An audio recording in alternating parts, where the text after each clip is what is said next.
Director of Policy at DC Justice Lab.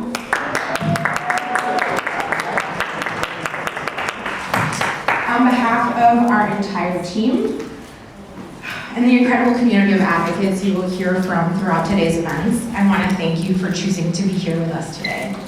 Today will be broken down into two parts. This morning, during our safety summit, you'll hear about the necessity and importance of pro-Black policy in the district and how that helps us all.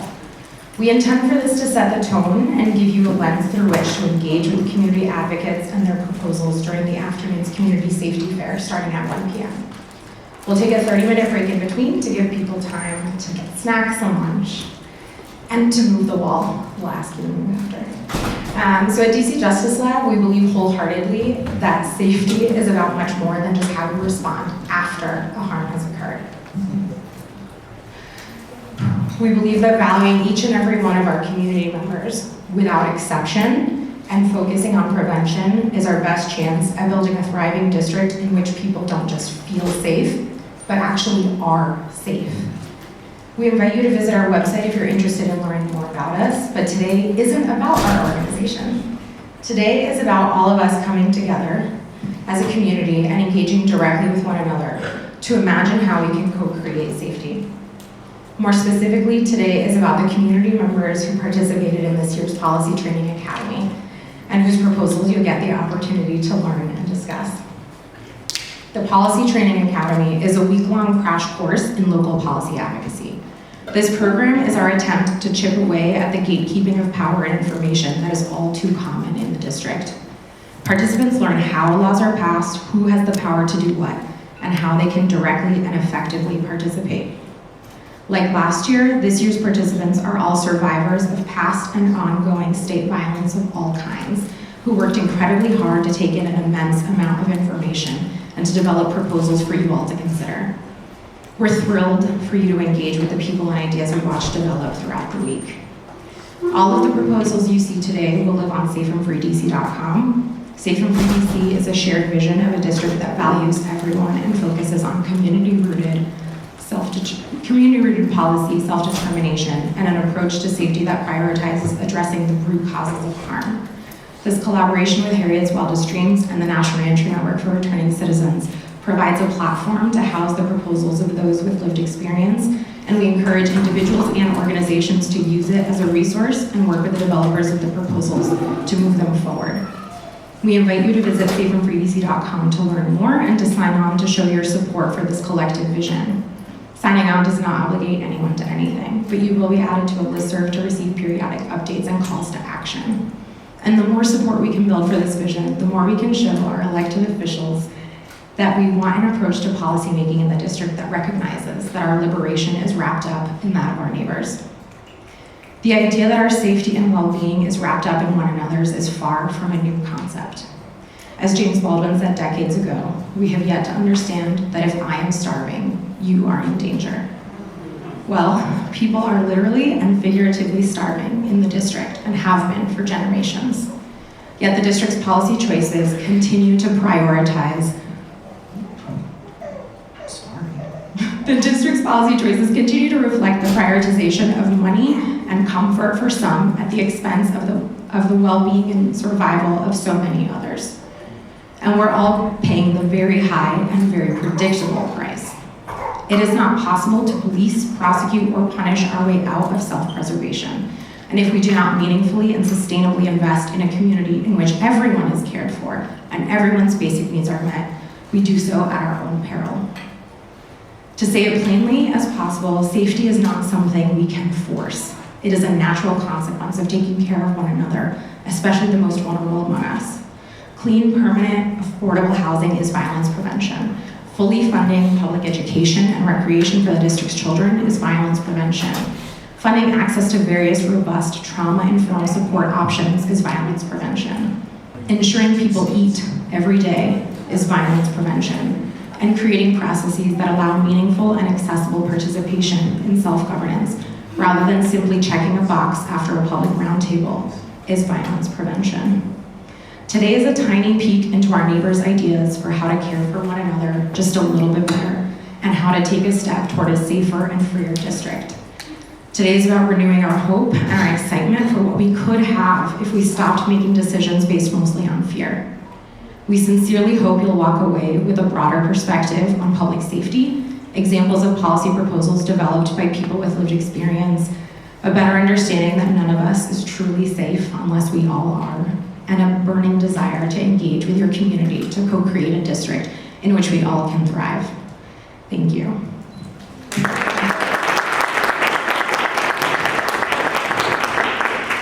I now have the privilege of introducing our first speaker, Reese Sims. Reese Sims is the Director of Therapeutic Services at Network for Victim Recovery of DC. She holds a Master of Arts in Counseling Psychology from Bowie State University and practices as a licensed professional counselor. Reese's interest in anti-violence work began as an undergraduate at The Ohio State University, where she earned a Bachelor of Science in Human Ecology, Community Health. After relocating to Washington, D.C., Reese worked at various victim service organizations and has accumulated over 9 years of experience working with survivors of power-based violence. Her professional experience includes survivor-centered program development, crisis intervention and response, and sexual assault support services. She joined NVRDC in 2019 and in 2021 developed a therapy program to expand support for survivors of violence. In her role, Reese oversees all operations and activities for the Therapeutic Services Program, supervises therapeutic support staff, carries a caseload of therapy clients, facilitates support groups, and maintains a comprehensive therapy resource guide for community referrals. Reese strives to address the well-being of trauma survivors and remains steadfast in her commitment to eradicate power-based violence through advocacy, education, and trauma-informed services. We're very excited to have Reese speak with us today because too often in the district, quote-unquote victims and quote-unquote perpetrators are described as two very distinct groups, and we know that that's not true. So with that, I will welcome Reese Sims.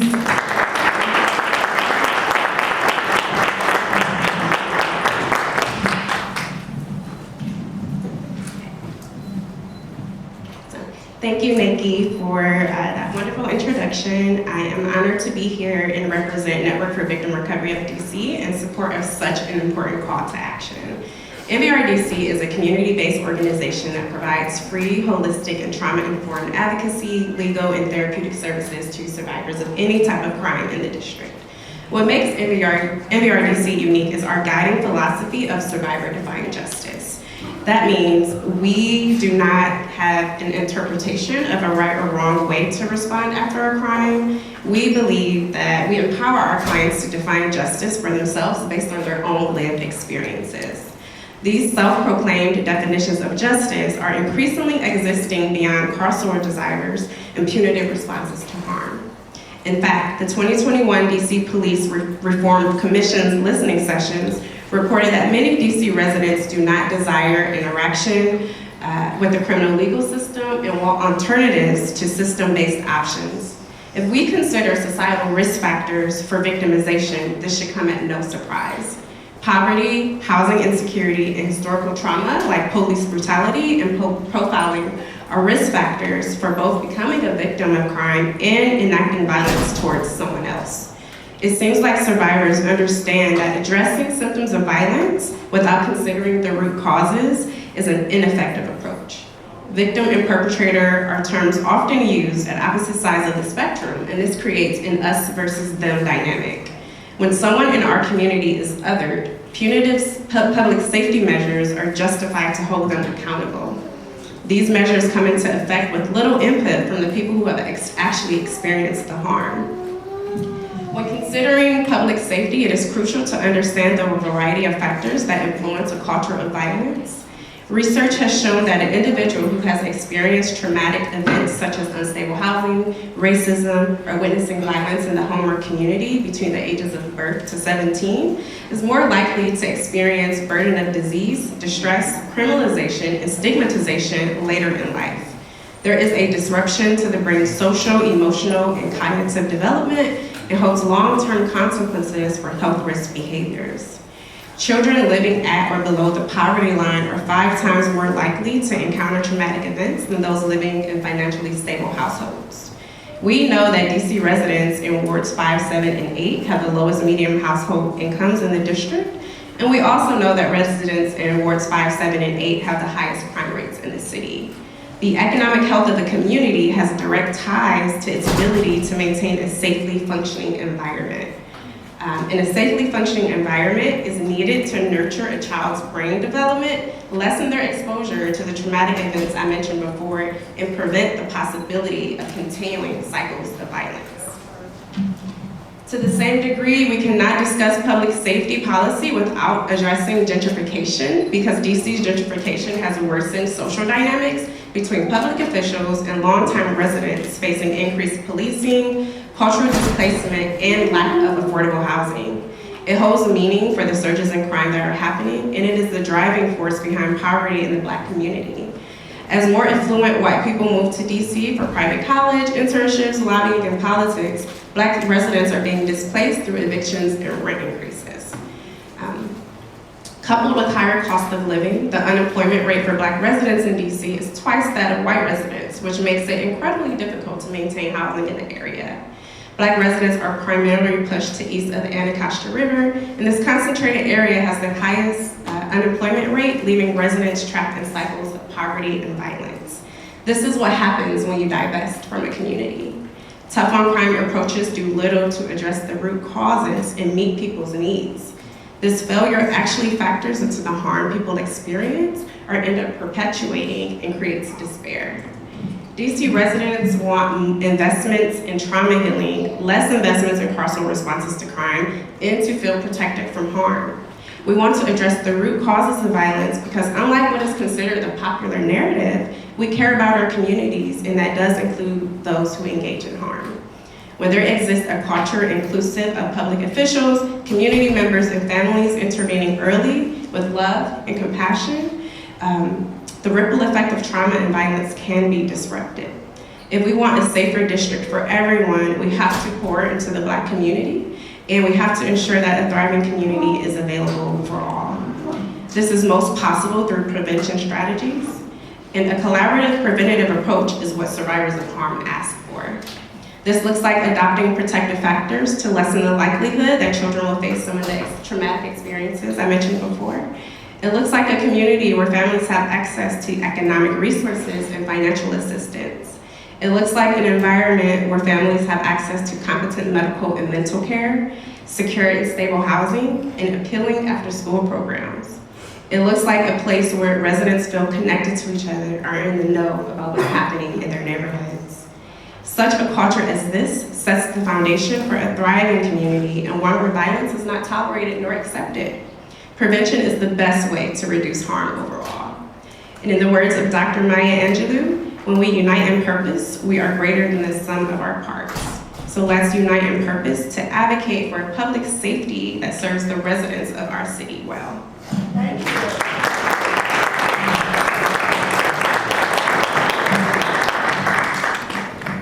Thank you so much, Lucy. As you all heard, we're not far apart, right? We have to care about people before they show up on the news. We've got to invest in people beforehand. Reese's comments meant a lot to me personally because I worked as a guardian ad litem in DC with kids in foster care for 7 years before I took this role, and it became very clear as I watched in real time as the kids that I worked with and for went from being considered victims to being considered perpetrators. It's essential that we stop that cycle. And now I am delighted to present our next speakers. I'm actually fangirling right now, so I hope you all are excited too. I've watched these next two speakers engage before in a variety of spaces, and they are brilliant. And they're going to lead us in a conversation around the importance and necessity of a pro-Black future for DC, how that is going to bring all of us to a safer, healthier, more well place as a community, a thriving place. So I'm going to let them introduce themselves because I know that's part of their agenda for their conversation. But I would like to invite Samantha Davis, who's the founder and executive director of Black Swan Academy, and Merawi Gerima, who is a filmmaker, artist extraordinaire, and activist, and native Washingtonian, to the stage.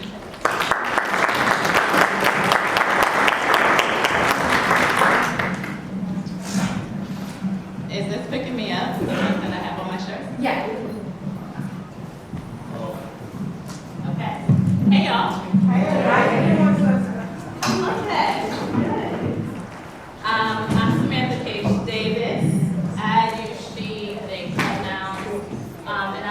I'm Executive Director of Black Swan Academy. We're also a Filmmaker of the Police Free Schools Coalition. Y'all need me. Y'all need me to use this? Okay, cool. Do I need to repeat myself, or y'all heard that first part? Okay, good. Really thrilled to be here with you all today, talking about what a safe and free DC looks like. And in the work that we do at Black Swan Academy, supporting the brilliance, the power of Black youth in middle school and high school, I believe, one, that no one is inherently bad, no one is inherently violent, no one is inherently criminal. And all people, when we invest in them, when we pour into them, when we love them, when we care for them, when we support them, when we create spaces to heal them, that they can truly thrive, right, and be the best versions of themselves. And so in order for that to happen, we're gonna have a conversation about what it looks like to have a pro-Black future, a pro-Black agenda. And what I've learned from our young people is it starts with those who are most impacted by the issues. It starts with us following their lead expertise, their lived expertise, their lived experience, and knowing that they know best what they need, right, in order to thrive, what we need in order to thrive. So that's who I am. I'm a Ward 8 resident. Y'all can see me at Black Swan, y'all can see me in the community, but really grateful to have this conversation with y'all. Hello everybody, my name is Merawi Gerima. So born in DC, lived here till 2020. I moved to Chicago to be with my partner who's from out there. And Chicago is where I really got pulled into organizing. I organized with the organization, the National Alliance Against Racist and Political Repression. They're a Chicago chapter, they have a DC chapter here that does incredible work. And the organization was started 50 years ago, essentially around the fight to free Angela Davis, it's an incredible arena for me to have developed a lot of my ideas really around, what are the issues that Black people can't seem to get a hold of, can't seem to really overcome, and why we always seem to be, generation after generation, fighting these same battles. But it's given me a lot of clarity around, just the nature of unending, unceasing Black people's resistance to these dehumanizing and oppressive, exploitive conditions that we're placed into.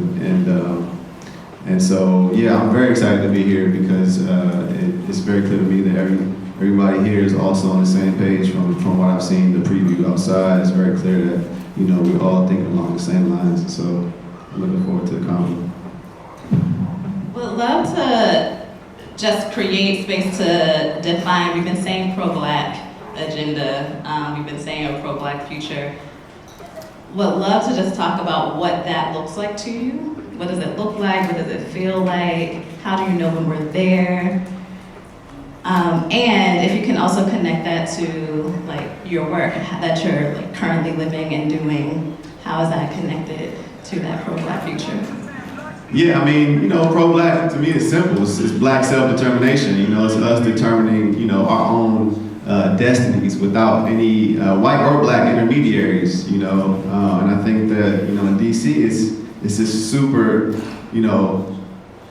important question because it's a Black city. And it's been a Black city for a long time, and it's been run by Black people. But if you kind of measure out the agenda that's been put forward, by and large, it's very rarely kind of been something that you would equate, or call pro-Black. I mean, from these, increasing, let's say, tough on crime bills, that are seem to be, more and more popular around the country. DC is no different. DC, with the Black mayor and Black city council, will push through these things, and let's be very clear that these are white supremacist agendas. They do nothing to forward the interests of the Black community.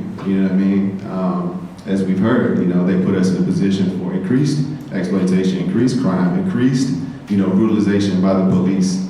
And it's the opposite of that, is Black self-determination. But the moment you give Black people the mic or the resources, the ability to self-determine, the policies look like what we see outside in the hallway. ways to get our people out of prison, ways to keep our people fed, ways to help educate our people and get them, out of the streets, you know what I mean? But of course,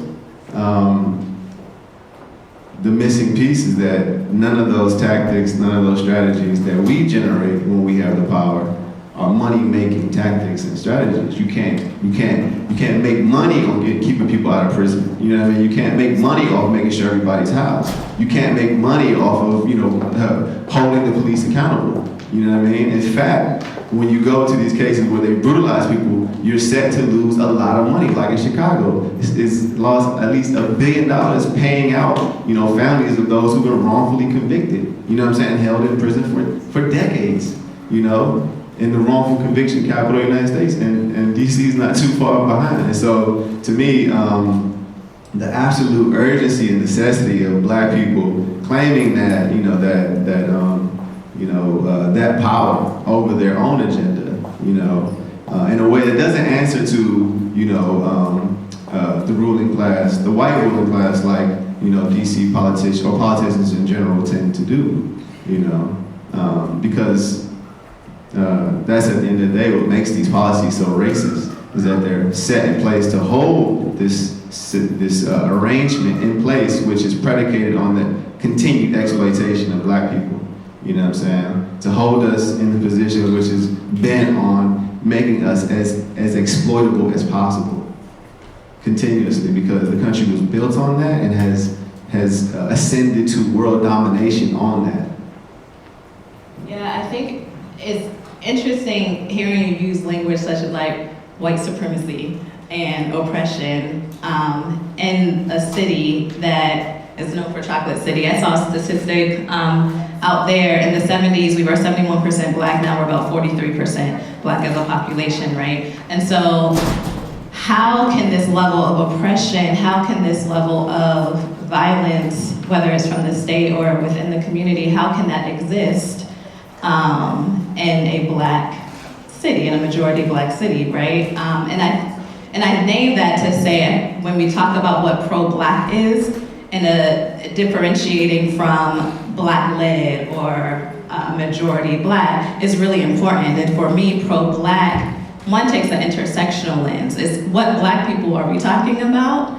And how are we centering and honoring the needs of all Black people, particularly the most marginalized among us? How are we making sure that those who are the most marginalized among us, Black folks, are the ones who are a part of the policy conversations, are the ones who, when we're crafting agendas, we're asking, how are we building capacity for the community? How are we making sure that the leaders and the decision makers not only look like us, but are also addressing the needs for us? And how are we prioritizing that and shaping that? And for me, that's the difference between just having Black folk in office or just having Black folk in a leadership position and having a pro-Black future, is that centering in the most marginalized and that intersection of all Black people, Black women, Black youth, Black queer folk, right? Black poor folk, centering of all Black folk and creating a city that supports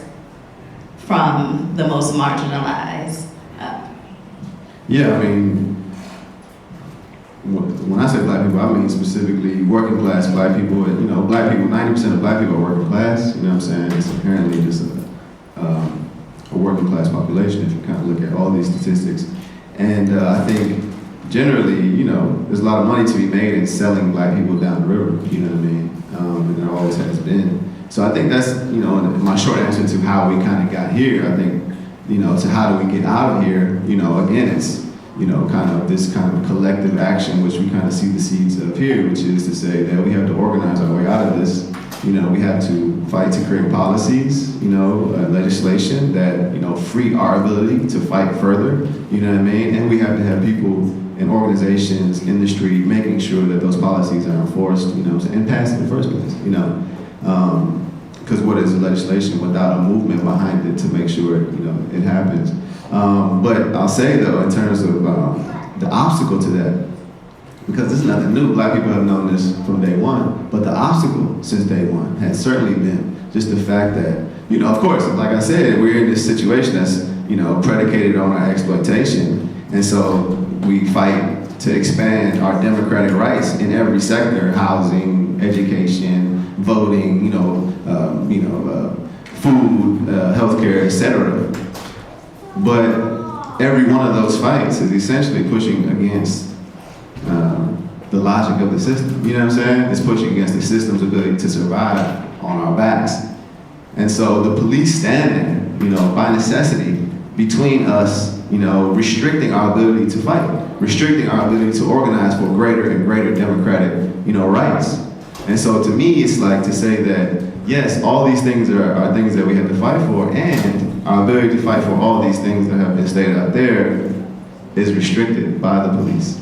To us, we say the police are the spoke that turns the wheel. And all these fights and all these things going on, it's the fights around police brutality and justice, Justice for black people, that is the spoke that turns the wheel for all the fights. If you look at 2020, what better evidence is there around the greatest revolutionary moment that happened in our lifetimes happening around police, justice against, police brutality of black people, specifically, Brought more people out onto the streets than probably in all this country's history, and it was global on top of that. And so, just to round it up by saying, every time we fight for increased housing, every time we, in any struggle, name it, when who comes to take your children? Who comes to evict you? Who comes to shut down the protest outside of so-and-so's house? It's the police every single time. And so to me, it's to say that all of these things have to be organized and fought for, and this primary obstacle has to be addressed. And DC is no different. Police brutality in DC is off the charts. And it's mostly black. Well, I don't know how it is nowadays, but certainly when I was growing up, it was mostly black cops. You know what I'm saying? And in the fights that we gain in policy, where we get a little bit, for example, I think recently there was, the DC Justice Labs mentioned that part of, their oversight work was partially taken up in a new bill, around like police chases, for example, or body camera kind of like, victories in those arenas. And they've all been rolled back, a couple weeks ago, and extended beyond what they were before, So that's really another kind of call to say that the movement does have to focus on this thing specifically in order to, because they will, as we know, they take with a shovel and they give with a spoon, So we have to defend every advancement, every gain that we get in the streets. I appreciate you naming police in this conversation, and this broader conversation of us all being here around Safe and Free DC, around public safety. We see a history in this country of police being the go-to answer for public safety. What we also see as a history in this country, to your point, is police being called in when it is time to suppress, oppress those who are advocating for particularly more social issues, right? I'm working with young people, we do a lot of work in education. The history around police in schools often stems from young people who were organizing around better curriculum, ensuring that we have Black history taught in our schools. By the way, I'm not talking about now, I'm talking about like in the 60s, although it pertains to now as well, right? And the response was not actually honoring the curriculum, was not increasing resources in the schools, but it was met with force, it was met with the police state. And so we see that in all movements. The labor movement, I feel like, is probably the most known for the usage of police as a tactic to suppress workers who are looking for better pay, better working conditions. And so wanting to push to, like, what does true safety look like? What does true public safety look like beyond policing? What are those root causes that people have been fighting for, that have been organizing around, that have been suppressed? And what do those solutions look like for you, whether that's DC, whether that's Chicago, whether that's our dream and our vision? Yeah.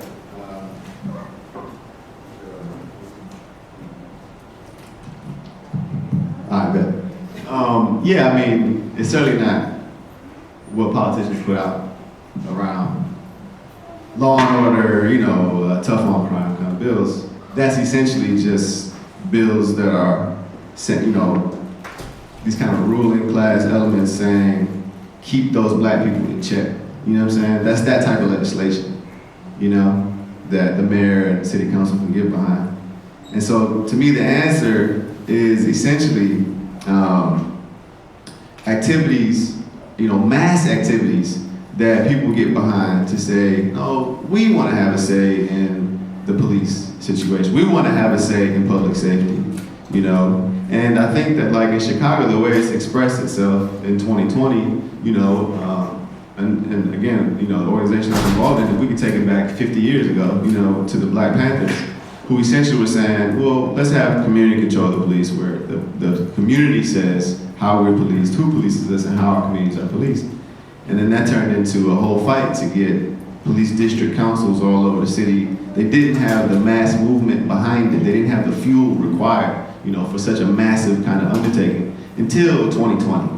2020 provided the mass fuel to say, you know, this is in place, we have this structure, we have this ordinance, we have these people city council behind us, and we have this big, massive movement, you know, that is also, you know, helping us to push this thing. And just by that, you know, we were able to pass this ordinance, which creates, you know, the early stages of something like community control, where there's now people who are elected to positions, you know, from the community, who are elected to positions around holding police accountable, you know, who say, you know, they may make $500 stipend a month, but it's not a full-blown politician position. These are people from the community whose, you know, immediate family or they themselves were directly affected by police violence. You know, those who are most directly affected in these positions of power. And they elect people to a citywide commission, which has direct say over CPD, Chicago police policy, Chicago, you know, hiring and firing the police commissioner, you know what I mean? The head of the police board and things like that.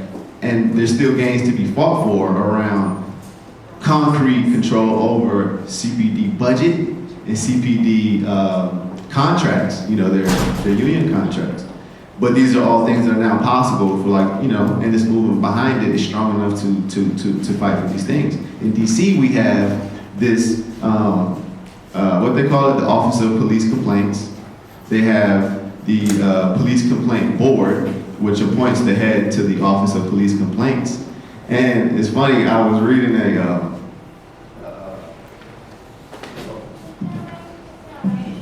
they go. I was reading a fire statement that our sister Naike made at the city council around the Office of Police Complaints, which just clearly lined up, you know, all the issues that was wrong with it. You know, primarily the fact that it's no funding at all. It's barely any funding. You know, the police get $400 million at that point. They probably get more now. And that office was getting like $1 million, maybe $2 million, you know what I mean? A fraction of the police budget to be able to investigate these hundreds or thousands of complaints against police. It's a joke. Not only that, the head of the Office of Police Complaints is appointed. He's not elected. He's appointed by the police board. Not only that, he's a cop. His whole career began in being a cop and then also being, you know, amongst cops after that. And then the police board itself is not elected. It's appointed by the mayor and the city council. So the the community has been totally removed from that situation. They have no say in Washington, D.C. around police accountability. You know what I mean? Or even the data around these complaints or these officers. They have no say over it and no power over it. And so it's no wonder that people don't even know it exists. It's totally irrelevant to black people's lives in Washington, D.C. You know what I mean? Whereas in Chicago now, people are being pulled into not even pulled because they want to be in, people are actually forcing their way into the conversation around police accountability in Chicago and in their, you know, in each of their communities, in each police district, you know what I mean? And in a way that is changing the whole power struggle, you know what I mean? Now the police really have to fight for everything they get. They're trying to find loopholes, and they go this way, we find them this way, they go this way. And each thing that they try builds the movement further, increases people's power and awareness of what's going on. And was actually one of the more decisive aspects that built the movement in time for Brandon Johnson, who was a more progressive black mayor out of the labor movement, to be elected in Chicago. As opposed to this right-wing, you know, basically right-wing Democrat, Paul Vallis, who was known for destroying black communities everywhere he goes, you know. which further increases Chicago's ability to organize more around police because he's on board, rather than being in a totally hostile environment with a hostile mayor. You know, so I think that all these things are intertwined, and people want to get in on this. You know, black people are, who doesn't know somebody's locked up? Who don't know somebody was killed by the police? You know what I'm saying? Who doesn't know somebody that, you know, name it, you know, we know it all, and we are directly affected by all these things. And so we do, when we hear about it, you know, want to get in and affect that, you know, that power dynamic, and to make it black-led, you know what I'm saying? To keep it from being a white supremacist agenda. Yeah. Yeah, I'm hearing a couple of things I want to pull out in terms of what's necessary for this pro-black future and this pro-black agenda, learning from history, learning from current movements, whether Chicago or otherwise. I'm hearing elements of community control. So how are we ensuring that community not only has control, but also the skills, the opportunities to enact that control and that power, right?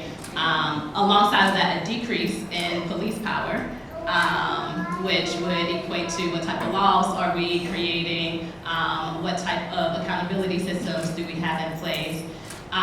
You mentioned the large amount of money that we spend on policing in this country, in this city, as opposed to how much we're spending in alternatives to policing. The ONE's office here in DC set up for violence prevention back in when was it actually set up? I don't know, 2016, 2017? I don't know when it was actually set up, but set up not too long ago, and the budget is drastically lower than the police budget. The leadership of that office has been extremely inconsistent, and that's true for most of the agencies that we have dealing with violence prevention or building up community. Even when we're talking about our housing, when we're talking about DC behavioral health, when we're talking about human services, those two things in terms of budget and leadership has consistently been all over the place. Where we see on the other side, what is consistent in terms of dollars is the NPD budget, right? And so community control, community power, decreasing of police power and holding them accountable. We're seeing strong leadership. We're seeing radical investments.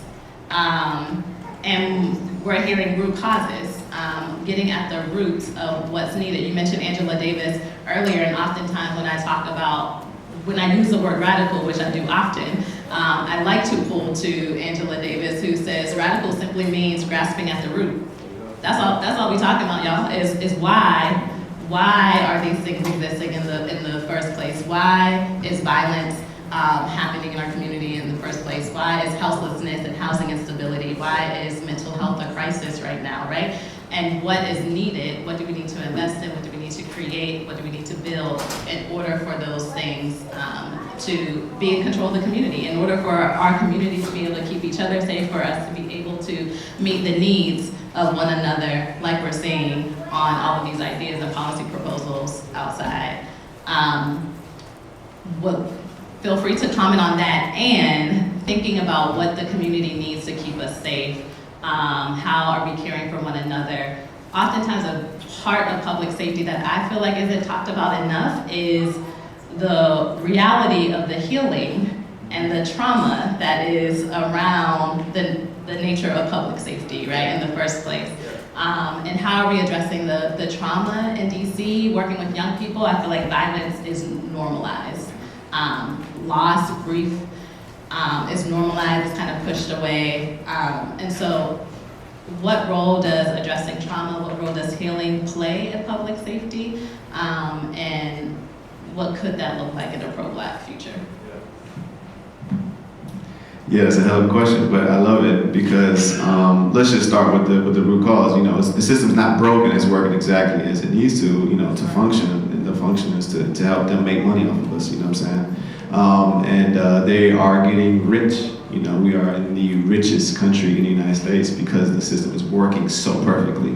and people come here to learn how to do it, in other countries. You see all these countries designing their system, themselves after, modeling themselves after the United States, including Nazi Germany, by the way, but we ain't gotta get into that. But, so that's the first thing. The other thing is that in terms of like building these systems that can't be co-opted, for example, by the enemy, or by the police, they try all the time. Like I said, they're trying to create loopholes in Chicago to get around these systems that the people created. And at every turn that people meet them and defeat them, and every time the fight, every conflict creates and builds more power amongst the people to be able to fight better and better, because now people are invested. They are the ones in these positions, and they refuse, and are taking up the fight to defend those positions in those gains. And every time that, the police or politicians or whoever try this thing, it exposes them further. It reveals them to us, to show us their true nature, to really kind of, it's the best medicine against, thinking that they're really here to do anything for us, that the police are our friends in any kind of way. But the other thing I'll just say is that this is not really in conflict with like abolition and defund, et cetera, which we know like a better world is possible at some point, where these resources, these hundreds and hundreds, these billions of dollars go to the police. They should be going to our community, to fund healthcare programs, mental health programs, housing programs, to help us get the types of lives that we want to live, to actually help to reduce crime. But when you go to the south side of Chicago and in DC, you talk to black folks, again, like working class black folks, the first thing they tell you is, yeah, I don't want the police to come when I call, So when you tell them you're trying to get rid of the police, they're like, I don't know, because I live in a dangerous neighborhood, where like shit goes down. And it's just a fact of life. It's not to say that like I'm blaming black people for this, it's to say the situation that we've been put in results in the fact that it is dangerous in my neighborhood, In Chicago, I was telling you this earlier, in Chicago, and during the mayoral election, the biggest thing on the menu was public safety. That was the biggest issue. Certainly for white folks. For black folks too. The second most important thing for black folks was police accountability. So it just shows that this is two sides of the same coin, which is to say, yes, we want to be safe, and it also means to be safe from y'all, from the police, And to be able to hold you accountable when you brutalize us or don't show up when we need you. In Chicago, it takes an hour on average for the police to show up on the south side, and an hour and a half in some neighborhoods. And 10 minutes on the north side, or less in white neighborhoods. That is injustice, That is a thing, that is another thing to hold the police accountable for. And so to us, it's to say, this is the way to get the masses of people involved. Into the creation, of the type of world that we want, Because we can't do it with just a couple people on a stage or whatever. We need everybody involved. And those are the types of movements that have that mass appeal to say, we want to have a say in who polices our communities and how our communities are policed. That's what 2020 was about. It was about justice, And so to me, I think that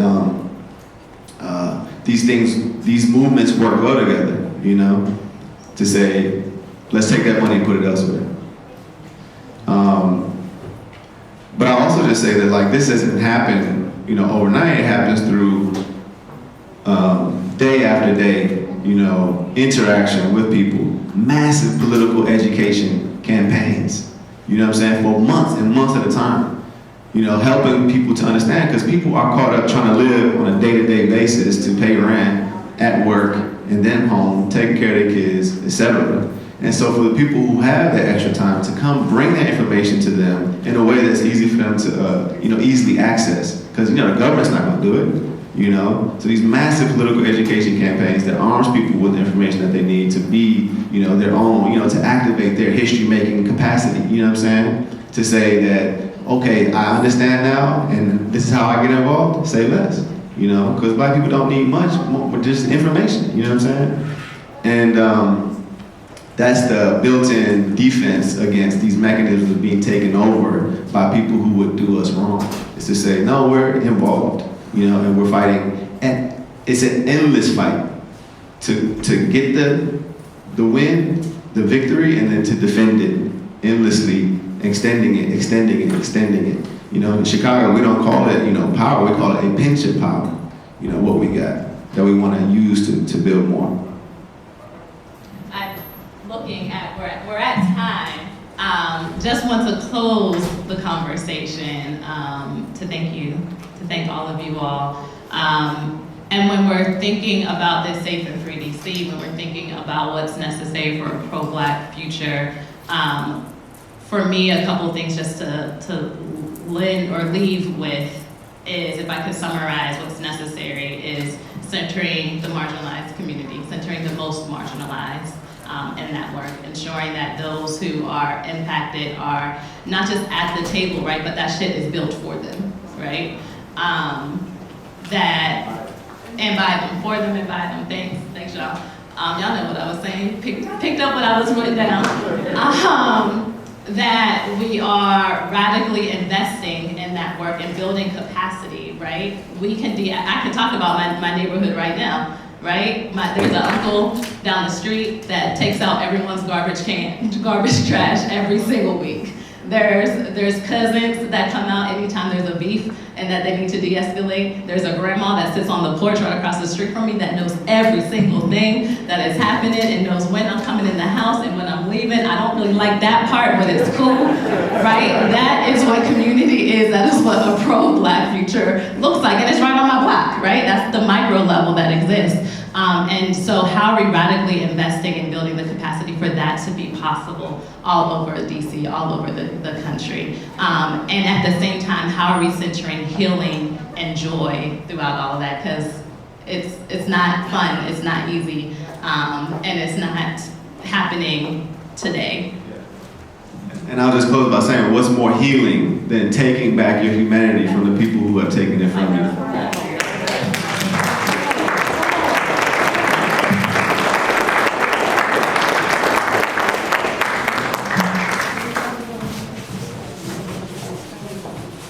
Okay, everybody. Whether or not you agree with everything you just heard, I hope it got you thinking. I hope you were exposed to new ideas.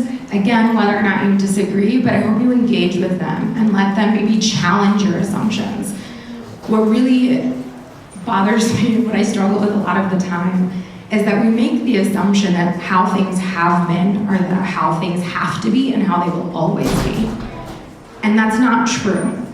Right? That lulls us into complacency, just gets us focused on just how to get through the day, rather than how to build the community that we want to live in, that we all want to live in. Everybody here wants to be safe, right? What we're telling you and what you're hearing is that what we are doing now does not make us safer, clearly. Because although the dominant narrative is all these radical, in the bad way, not that radical is bad, but right, the narrative with radical in quotes, people have come in and just completely ruined everything, and now the city is a war zone. It's all false, right? The changes that have happened have been fairly minor. Many of them have gone unfunded, so they've never actually even been enacted, yet they just sit as scapegoats for the violence and the harm that is happening under the current regime, under the current way of doing things, right? So that shouldn't keep us fearful of change. I'm gonna use an example of a very, very white country. I went to Denmark in May to visit a family member, and it was incredible what white people did and built for themselves when they knew they were the ones who were primarily benefiting, right? Joy everywhere, parks everywhere. Police, I saw twice, maybe in a week. In a week.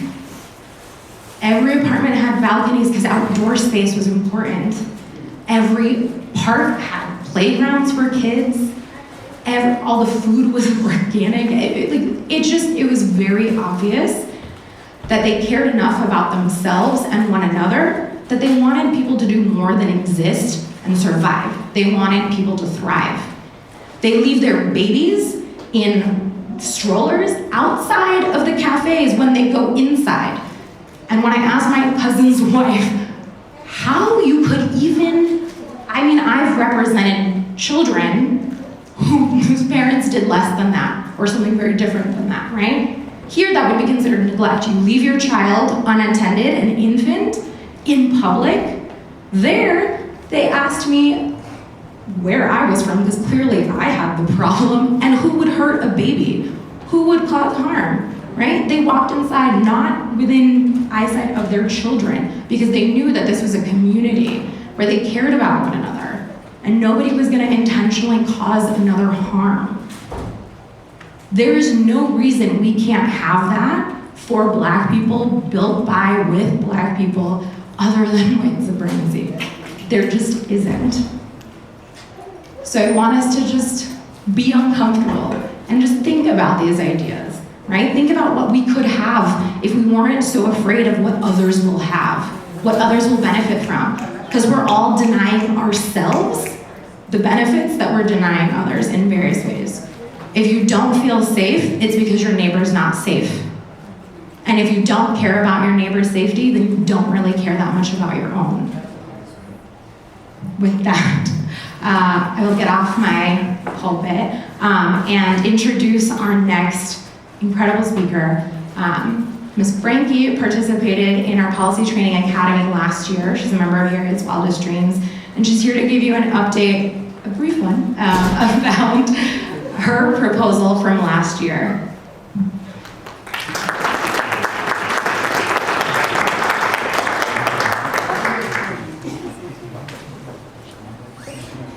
Thank you so much, Nike. Hi everybody, my name is Frankie Seabron. I'm the program manager with Harriet's Wildest Dreams. We are a Black abolitionist community defense hub fighting for those at risk, most at risk for state-sanctioned violence.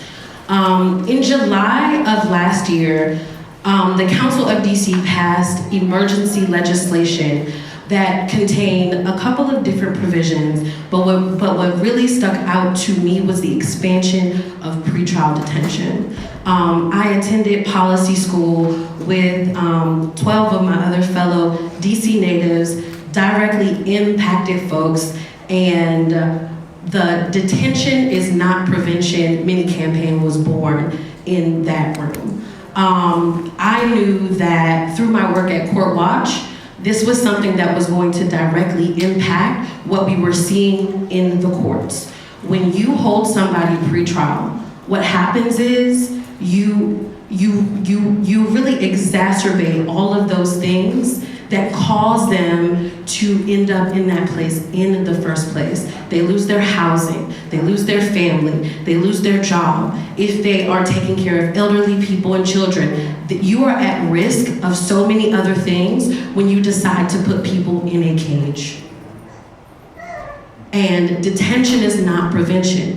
We cannot incarcerate our way out of economic crisis.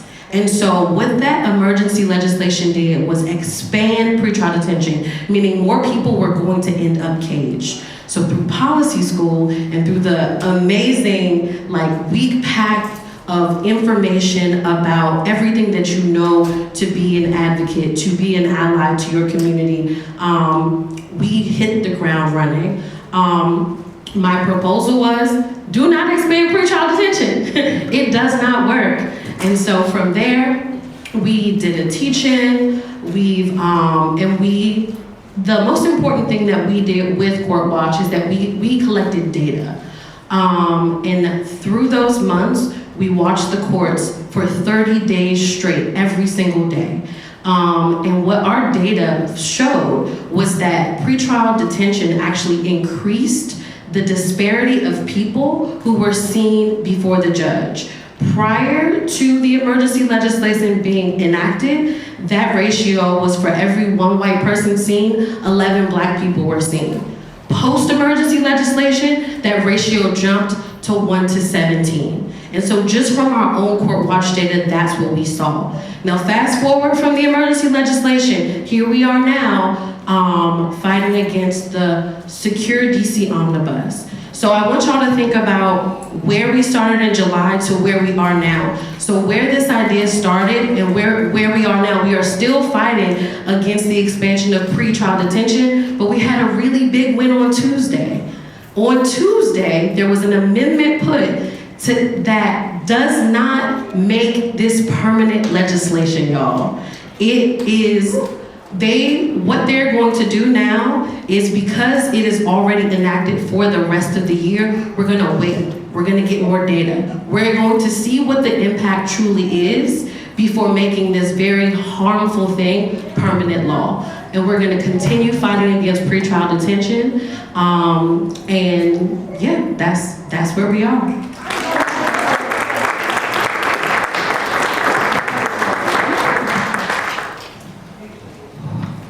Okay, I now have all the privileges today, also bear with me.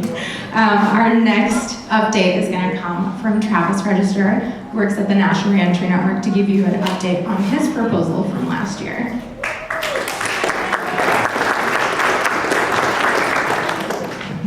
Good afternoon, everybody.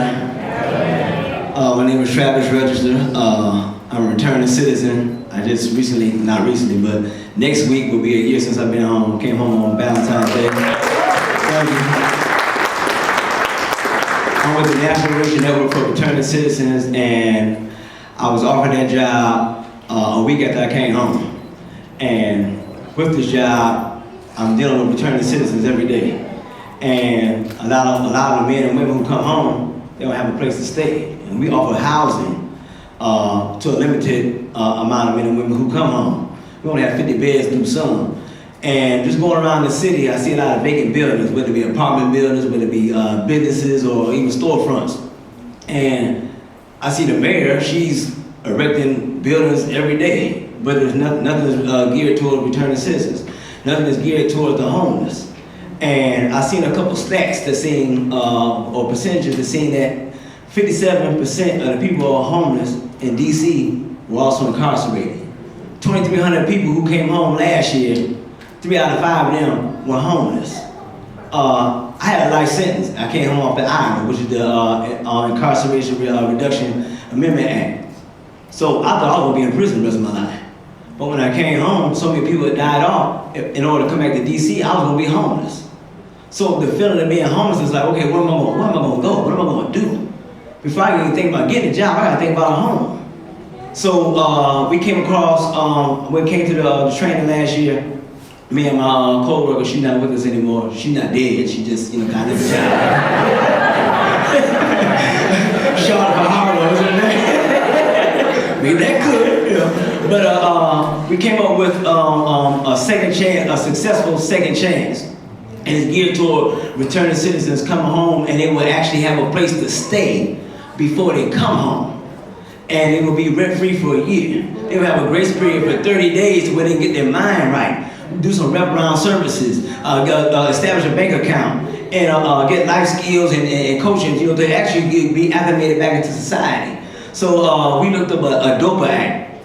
It's called District Opportunity to Purchase and Housing. And this act's been around since 2008.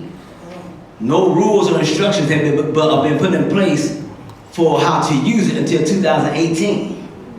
So it's like, well, what's going on? I mean, and the government can give developers a chance to buy a building for $1. $1. But the thing is, it's the money thing. Nobody wants to deal with returning citizens because it's not a cashback. Build these buildings across the city to house men and women who don't have any skills, so to speak, who've been locked up a long time. Okay, we're housing them for a certain amount of time, and it's like a charity type thing, but if we build these buildings, where are we going to get our money from? But here it is, you have stats across the country that says that in Minnesota, in Ohio, in Missouri, that when you give returning citizens a stable place to stay, give them a home, your recidivism rate is low and your crime rate is also as low. So if you have 2,300 men and women come home to DC from prison and they have nowhere to go, of course there's going to be a peak in crime. Of course there's going to be a lot of people, cars are getting broken into. You're breaking into storefronts, and you're robbing, and you're doing what needs to be done in order to eat, because a desperate man is going to do desperate things. And if I don't have a home to stay in, I'm going to create something for me to be able to do that. So this DOPA Act, the District Opportunity to Purchase Act is underway right now. Where's Kenya at? Kenya, she talked to her professor, Mr. Jerome Hughes from UDC, and he reached out to me, and they're with the Community Development Lawyers Clinic. That's hard to say. That's hard. Did I say it right? It's community development law. Yeah, okay, yeah. What she said. So we've been having discussions about actually making this thing a reality. When I came to the policy training, I didn't know anything. You know, I didn't know anything about advocacy. I just wanted to come home and just do me. But there was a great need. Still is a great need. So they reached out and we're making some progress. I seen a reality, but I knew it was going to become a reality. So we've been having weekly Zoom meetings about how to make this a real reality. So that's where we're at right now. So, you know, continue on, you know, just looking out for returning citizens and, you know, we're going to make it happen.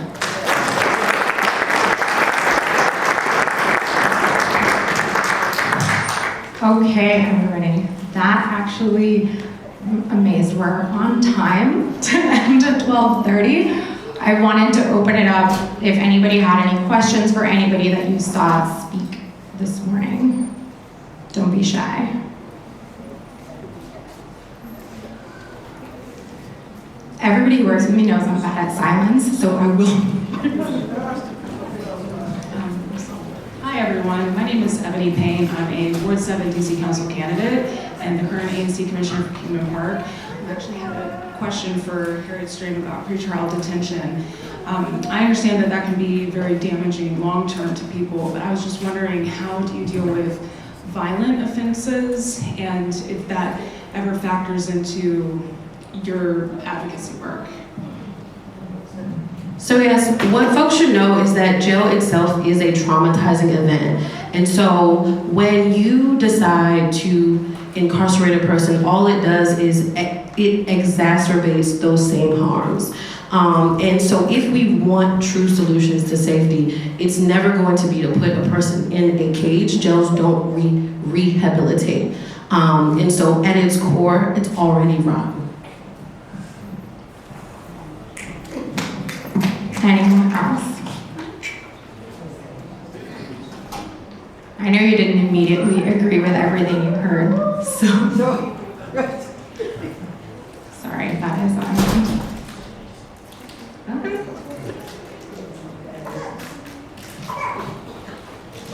How you doing? I'm Herbert Robinson. So I'd like to also direct my response to that question and also to you on Ward 7. So in Ward 7, they're actually trying to open up the halfway house, which is 300 members. As far as return citizens, period, coming to that halfway house or doing pretrial, we're put in a position like that's kind of repeating what you had going on with Hope Village and your gathering. Like that many people in one place, especially DC residents, it's not gonna work. It's never worked. So when it comes to that, and it comes to what Rebel was talking about, independent living programs, stores and things like that, a smaller setting. You know, some of these houses surround the communities that's, and the 4-unit apartment buildings that can be separated though throughout the community might be a better look for us. Along with the wraparound services that give us chances to, one of the petitions out there say a year ahead of you before you come home, give you a chance to start working on your pre-release programs and all that, getting connected with some of these. But so I took this program last year, and I apologize for taking the mic like this. I took this program last year.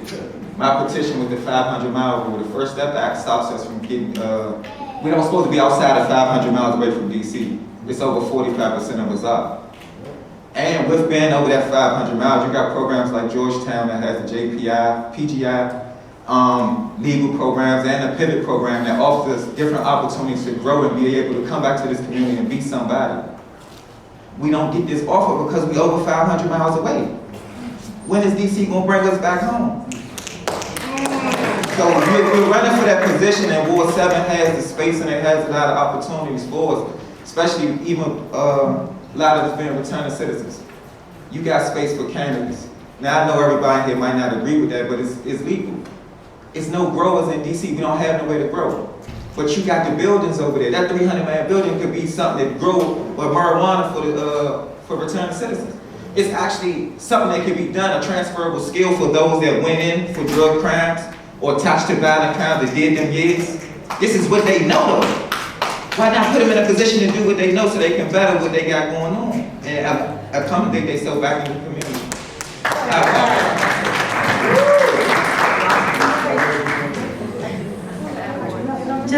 Just make sure y'all are talking right into the mic. So, all right. So I know that Hers Wildest Dreams is an abolitionist organization. So my program manager responded in a way that we want to eventually one day erase jail cells. But what I would ask you when you say, because I'm a DC native, born and raised Ward 7. So when you say like, what do we do with the ones who allegedly committed crime? Ask what do you do with Carl Rittenhouse, who actually shot all those people, who was charged, who was actually, and was let go to go out. Ask what you do with someone like Terrence Sutton and them, who are sitting at home right now and committed of a crime, right? So what you do for one, you should do for the other. So it's a disparity here, right? We say like, allegedly, because crime, you're supposed to be innocent to proven guilty. If you look at the disparity of when a white person committed crime, they okay to sit at home. But when black people allegedly commit a crime, let's just hold them because they're violent. Why not just find a solution while they home, right? Like you just said, when they come home, find solutions to better them instead of just always keeping the mindset of criminalizing black people. Because we human too. It makes sense to you what I'm saying? Carl, he literally shot all those people if you do it. He was let go. He was let go. But although then he was proven not guilty. You understand? Turn something I'm sitting at home right now. And has been convicted. Convicted. But he's at work. Convicted sitting at home. So I don't want to hear the story that my people have to sit in the cage. If it makes sense to you.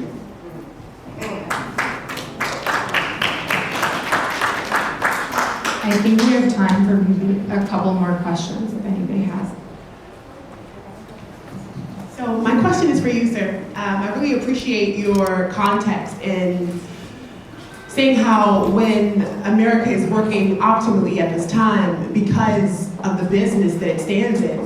And I really wanted to add to your argument that when it comes to mental health, even if we stop the primary and when we stop the primary consideration to like give our people drugs in order to suppress our mental health situations, and how if we were to implement more alternative medicine, how that kind of stops the process of like really allowing us to express and heal in a more non-traditional way.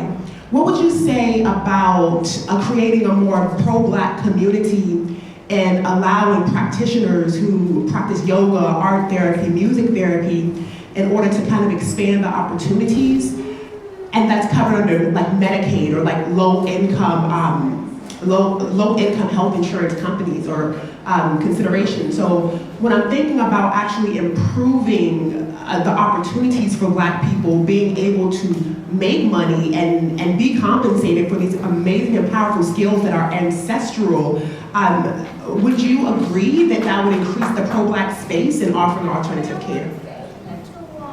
Yeah, I mean, I think that's a no-brainer to me. I think it just makes so much sense that, you know, these methods of like healing that you're talking about, I think I saw your presentation outside, you know, which we've had a hand in designing, you know what I'm saying, have essentially been, you know, we've been restricted from accessing, you know what I'm saying? We're not taught yoga, breathing techniques, you know what I'm saying? When I was in DC public school, like that wasn't like a thing that like,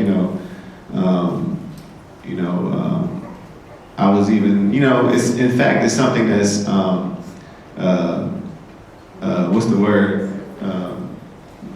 Looked down on, you know what I'm saying? That brothers, I wouldn't have, at a certain point in my life, wouldn't have even been interested in, you know what I'm saying?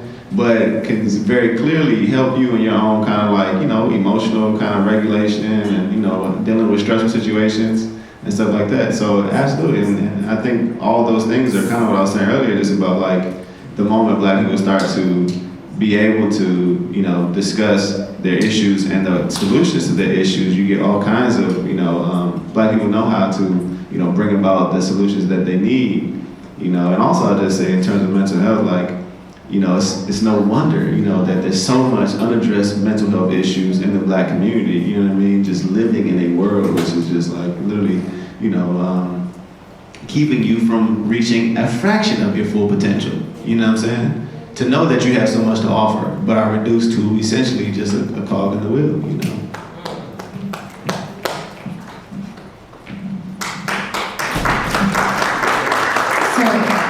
Thank you all for engaging today so actively. Thank you for coming. We know it's a Saturday, but you made time to be here anyway. We're so, so grateful.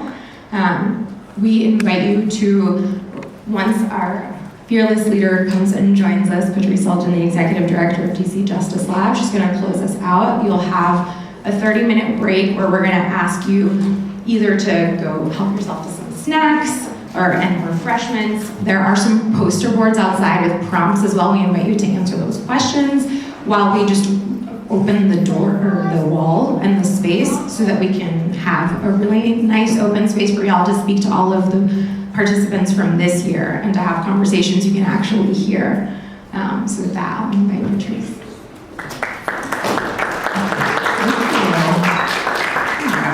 We so appreciate everybody spending their morning here with us to hear all of these insights and solutions. I want to thank all of our speakers this morning who were wonderful. I want to also thank Chairman Phil Mendelson and Councilmember Christina Henderson for coming here. They didn't even ask to be acknowledged, let alone the remarks, and really are just here to listen, and I think that says a lot. We'll be joined later this afternoon by Attorney General Brian Schwab as well, and your presence here means so much to the people who worked hard on these proposals, so thank you for being here to listen. I also, before everybody goes, want to thank the DC Justice Lab team and Harriet's Wildest Dreams